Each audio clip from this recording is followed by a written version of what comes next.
الرحمن طلاق رجعی کے صحیح ہونے کی آج آخری اور 11ویں شرط وہ یہ کہ طلاق کے وقت 2 عادل گواہوں کا ہونا ضروری ہے۔ سوال یہ ہے کہ طلاق میں گواہ قرار دینے سے مراد کیا ہے؟ جواب میں السیستانی فرماتے ہیں، طلاق میں گواہ قرار دینے سے مراد یہ ہے کہ طلاق کو 2 ایسے عادل مردوں کے سامنے واقع کیا جائے، یعنی طلاق کے صیغے پڑھے جائیں جو طلاق کے انشاء کو سن رہے ہوں، یعنی وہ سن رہے ہوں کہ طلاق دینے والا ابھی ان صیغوں کے ذریعے میاں بیوی کی باہمی شرعی جدائی کو ایجاد کر رہا ہے، اور فرق نہیں کہ وہ طلاق دینے والا ان دونوں کو گواہ بننے کا کہے یا نہ کہے۔ پس اگر وہ سن رہے ہوں اور ان کے سامنے طلاق کے صیغے قصد انشاء سے پڑھ جائیں تو طلاق ہو جائے گی،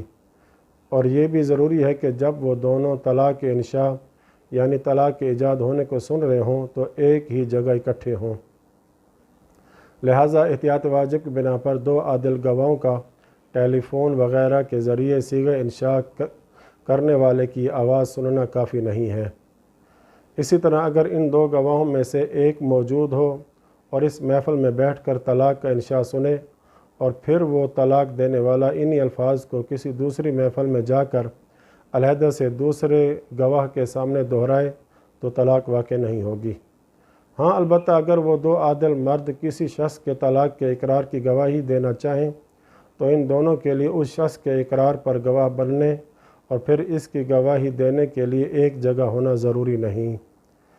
اسی طرح خواتین کی گواہی یا ان کا طلاق کے انشاء اور ایجاد کو سننا کافی نہیں ہے، خواہ وہ صرف خواتین ہوں یا مردوں کے ساتھ مل کر گواہی دیں یا سنیں۔ تیسرا سوال یہ کہ طلاق میں گواہ کے عادل ہونے سے کیا مراد ہے؟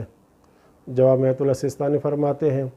یہاں عادل سے مراد وہی ہے جو باقی ان امور میں ہے جہاں عادل ہونے پر بعض احکام مترتب ہوتے ہیں، اور اس کا معنی یہ ہے کہ وہ شریعت مقدسہ کی راہ پر ثابت قدم ہو، یعنی شریعت پر عمل پیرا ہو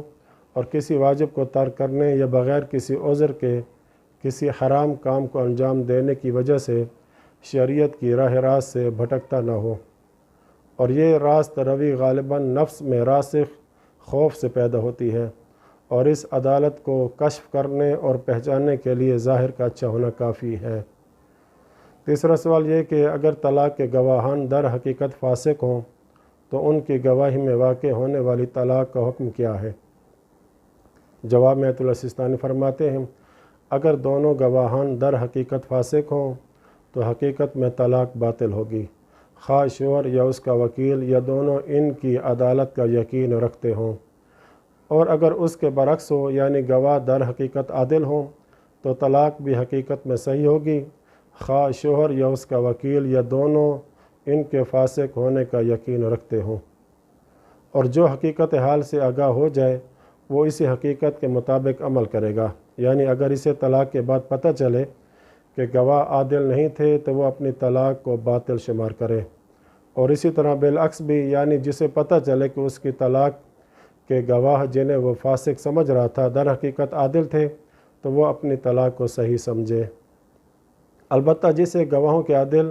یا فاسق ہونے میں شک ہو تو طلاق دینے والے کے نزدیک دونوں کی عدالت کے ثابت ہونے کا احتمال کافی ہے،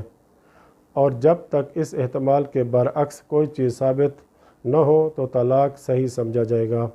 اور ان گواہوں کی عدالت یا فسق کی چھان بین کرنا واجب نہیں ہے۔ البتہ احتیاط لازم ہے کہ جو شخص اپنے بارے میں جانتا ہو کہ وہ عادل نہیں ہے تو طلاق کے 2 گواہوں میں سے ایک گواہ نہ بنے۔ وصلی اللہ علی محمد و آل بیتہ الطاہرین۔